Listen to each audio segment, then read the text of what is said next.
নমস্কার বন্ধুরা, পম্পার কিচেনে আপনাদের সকলকে স্বাগত।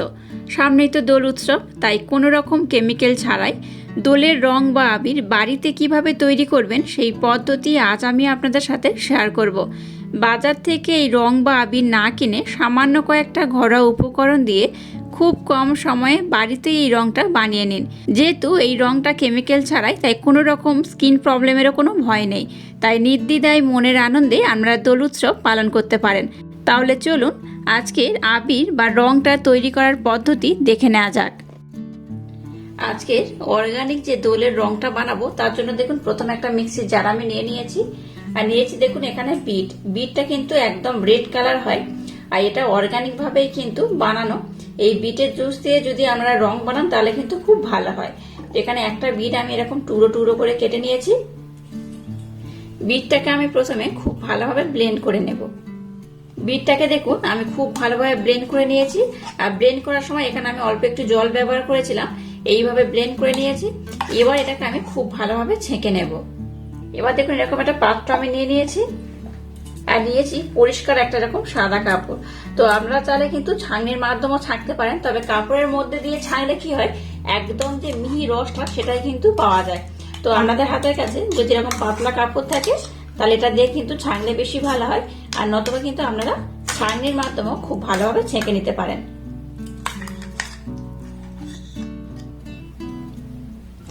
দেখুন কত সুন্দর একটা কালার এসছে। দেখুন এটা একদম অর্গানিক কালার। এইভাবে হাত দিয়ে একটু প্রেসার দেবেন, দেখবেন অটোমেটিক কিন্তু এই জুসটা পেয়ে যাবেন। বাজার থেকে দোলের রং না কিনে বাড়িতেই যদি খুব কম সময় লাগে এইভাবে যদি বানিয়ে নেন তাহলে কিন্তু এটা অর্গানিক রং আমরা পাই। তো অর্গানিক রং হলে কিন্তু স্কিনের কোনো প্রবলেম হয় না। তো আপনারা চেষ্টা করবেন বাড়িতে এইভাবে অর্গানিক কালার বানিয়ে যদি নিতে পারেন তাহলে খুব ভালো হয়। এবার দেখুন এখানে আমি 3টে পাত্র নিয়ে নিয়েছি। আর 3টে পাত্রের মধ্যে দেখুন আমি দিয়ে দেবো জল। এবার দেখুন আমি নিয়ে নিয়েছি এখানে হলুদ কালারের জন্য গুঁড়ো হলুদ। তো আপনারা চাইলে কিন্তু এখানে গোটা হলুদ খুব ভালোভাবে ব্লেন্ড করেও ব্যবহার করতে পারেন, কিংবা কাঁচা হলুদও ব্যবহার করতে পারেন। আর যে হলুদটা আমরা সবসময় তরকারিতে ব্যবহার করি, মানে যেটা আমরা খাই, সেটা কিন্তু কোনো ক্ষতিকারক নয়। তো সেই হলুদ গুঁড়ো এখানে আমি দিয়ে দেবো। আপনারা চাইলে কাঁচা হলুদও ব্যবহার করতে পারেন।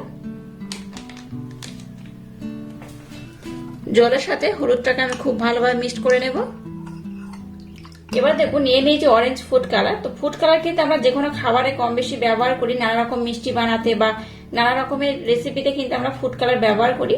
তাই ফুড কালার যেহেতু আমরা খাই, তাই কিন্তু স্কিনের জন্য খুব একটা ক্ষতিকারক নয়। তাই আমি এখানে ফুড কালার ব্যবহার করব।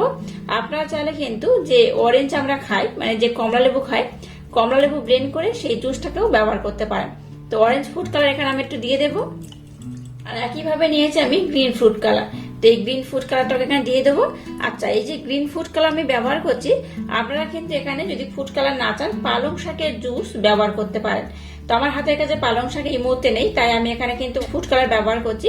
আপনারা চাইলে পালং শাকের জুসটাও ব্যবহার করতে পারেন। আর দেখুন এখানে যেহেতু আমি হলুদ কালার নিয়েছি, তাই অরেঞ্জটা কিন্তু অনেকটা হলুদের মতো যায়। তাই এখানে আমি রেড ফুড কালার 1 ফোঁটা দিয়ে দেবো। দিলের কালারটা কিন্তু একদম চেঞ্জ হয়ে যায়, খুব সুন্দর একটা কালার আসে। এবার জলের সাথে এটাকে খুব ভালোভাবে মেল্ট করে নেব। এবার দেখুন নিয়ে নিয়েছি অ্যারারুট। আপনারা এখানে কর্নফ্লাওয়ারও ব্যবহার করতে পারেন, অ্যারারুটও ব্যবহার করতে পারেন। তো এখানে আমি অ্যারারুট ব্যবহার করব। এখানে এই চামচে 2 থেকে 3 চামচ বা যতটা লাগবে, বা আপনারা যতটা রং বানাবেন তার উপর ডিপেন্ড করে কিন্তু এই অ্যারারুটটা ব্যবহার করবেন।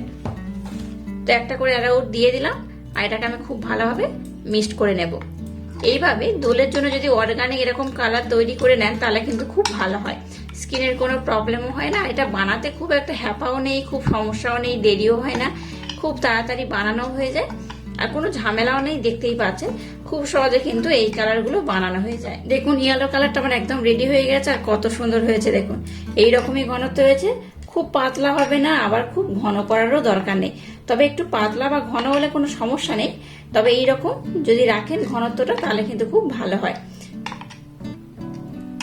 ইয়েলো কালারটা আমি একদম রেডি করে ফেলেছি। এবার আমি গ্রিন কালারটা নিয়ে নিলাম। এর মধ্যে আমি অ্যারারুট দিয়ে দেবো। অ্যারারুটটা আপনারা কিন্তু যেমন কালার বানাবেন তার উপর ডিপেন্ড করেই ব্যবহার করবেন। দোলের রংটা যদি এইরকম বাড়িতে নানা রকম কালার দিয়ে বানিয়ে নেন তাহলে কিন্তু খুব সুন্দর হয় আর খুব সহজেও হয়ে যায়। দেখতেই পাচ্ছেন কতটা সুন্দর কালার আসছে। আর যদি মনে করেন কালারটাকে একটু বেশি চান তাহলে কিন্তু আরেকটু ফুড কালার দিতে পারেন। তো আর এক ফোঁটা আমি দিয়ে দিলাম। দেখুন গ্রিন কালারটাকেও আমি রেডি করে নিয়েছি। একইভাবে আমি অরেঞ্জ কালারটাকেও রেডি করে নেব। দুটোর কালার দেখুন একদম ডিফারেন্ট, এটা ইয়েলো কালার, এটা অরেঞ্জ কালার। দেখুন এই অরেঞ্জ কালারটাকেও আমি রেডি করে নিয়েছি। 3 রকম কালার আমি একদম রেডি করে নিয়েছি। একইভাবে বিটের জুসটাকে আমি নিয়ে নিলাম, এখানেও দিয়ে দেবো আমি অ্যারারুট। এখানে কিন্তু কোনো রকম ফুড কালার দরকার নেই, এমনি বিটের রংটাই কিন্তু খুব সুন্দর, দারুণ একটা কালার। এই দেখুন কত সুন্দর কালার একটা এসছে, দেখুন কোনো রকম ফুড কালার ছাড়া। দেখুন 4 রকম কালার এখানে আমি বানিয়ে নিয়েছি আর কত সুন্দর কালারগুলো হয়েছে, দেখুন এইরকমই থাকবে। এবার দেখুন এখানে আমি আর একটা উপকরণ অ্যাড করব। নিয়েছি এখানে গোলাপ জল, যেগুলো আমরা রেগুলার কম বেশি বাড়িতে ব্যবহার করি, এরকম গোলাপ জল নিয়ে নিয়েছি। গোলাপ জল এখানে আমি কিন্তু 1 চামচের মতো করে দিয়ে দেবো। গোলাপ জল দিলে কি হবে, এর যে স্মেলটা হবে খুব সুন্দর হবে। যে রংটা বানাচ্ছি এর কালারটা খুব সুন্দর তো থাকেই, আর এই স্মেলটা যদি গোলাপ জলের পাওয়া যায় তাহলে কিন্তু খুব ভালো হয়। তো এই গোলাপ জল দিয়ে এটাকে আমি আরেকবার খুব ভালোভাবে ব্লেন্ড করে নেব। অবশ্যই এখানে গোলাপ জল ব্যবহার করবেন। দেখুন সবকটা কালার আমার একদম রেডি করা হয়ে গেছে। চলুন এবার নেক্সট স্টেপ শেয়ার করা যাক। দেখুন সমস্ত রংগুলোকে আমি খুব ভালোভাবে রেডি করে নিয়েছি। আর এবার দেখুন এরকম একটা আমি থালা নিয়ে নিয়েছি, যে কোনো পাত্র হলেই হবে। এই পাত্রের মধ্যে এবার এটাকে আমি দিয়ে দেব।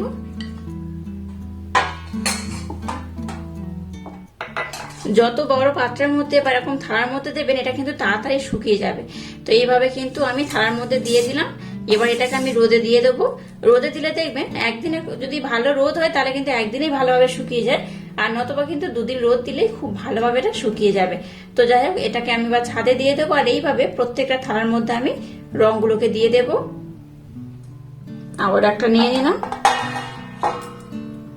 বিটের জুস দিয়ে যেটা বানিয়েছি সেটা এর মধ্যে দিয়ে দেবো।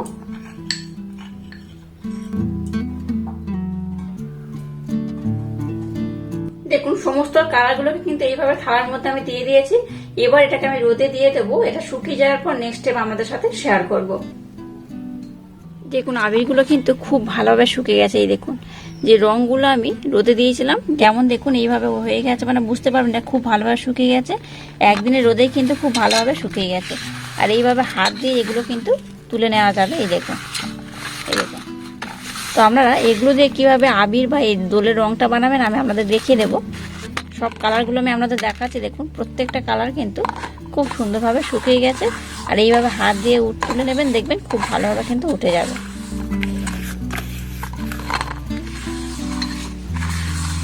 দেখুন রংগুলোকে আমি ছাদ থেকে নিয়ে এলাম। এই দেখুন কত সুন্দর হয়েছে, দেখতে পাচ্ছেন। আর কালারগুলো দেখুন কতটা সুন্দর হয়েছে।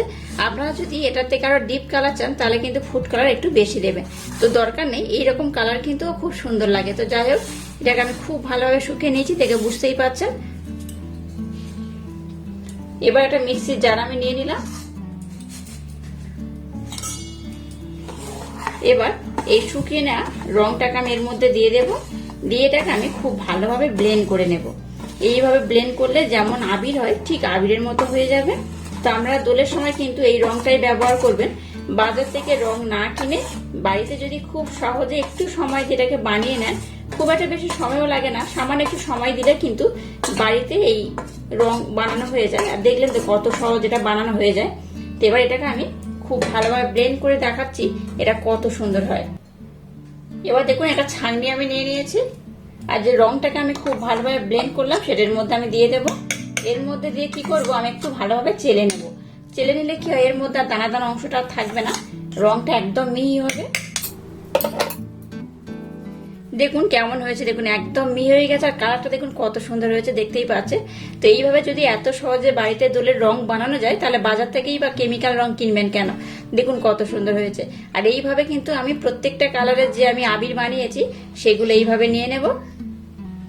আবার আমি মিক্সির জারটা নিয়ে নিলাম। আর আবিরটা দেখুন কতটা সুন্দর হয়েছে। এখানে দেখুন হাফ বাটি আবির হয়ে গেছে। এবার দেখুন যে অরেঞ্জ কালার আমি বানিয়েছি, এবার সেটা নিয়ে নিলাম। আর এইভাবে সমস্ত কালারগুলোকে একই রকম ভাবে আমি ব্লেন্ড করে একটা ছাঁকনির মাধ্যমে একটু ভালোভাবে চেলে নেব। দেখুন দোলের স্পেশাল 4 রকম রং কিন্তু একদম রেডি হয়ে গেছে। আর দেখুন কত সুন্দর কালার এসেছে, দেখুন অসম্ভব সুন্দর দেখতে হয়েছে। অবশ্য বাড়িতে একবার আমার মতো এইভাবে একদম অর্গানিক পদ্ধতিতে এই দোলের রংগুলো বানিয়ে দেখবেন। এগুলো বানালে কিন্তু কোনো সমস্যা নেই, স্কিনের কোনো ক্ষতিও হয় না। তাই অবশ্য বাড়িতে এরকম অর্গানিক কালার বাড়িতেই বানিয়ে নেবেন, তাহলে দেখবেন দোল খেলার মজাটাই পাল্টে যাবে। যাই হোক, সামনেই তো দোল, আর এইভাবে যদি অর্গানিক পদ্ধতিতে আমার মতো দোলের জন্য রং বানিয়ে থাকেন তাহলে আমাকে কমেন্ট করতে ভুলবেন না যে আজকের কেমন লাগলো এই দোলের রংগুলো ইউনিক পদ্ধতিতে তৈরির এই সিস্টেমটা। তো যাই হোক, আজকের এই অর্গানিক পদ্ধতিতে রং তৈরির সিস্টেমটা যদি আপনাদের ভালো লাগে তাহলে চ্যানেলটাকে লাইক, শেয়ার, কমেন্ট এবং সাবস্ক্রাইব করবেন, আর পাশে থাকা বেল আইকনটা প্রেস করে দেবেন। তাহলে টাটা, আবার দেখা হচ্ছে নতুন কোনো রেসিপি নিয়ে।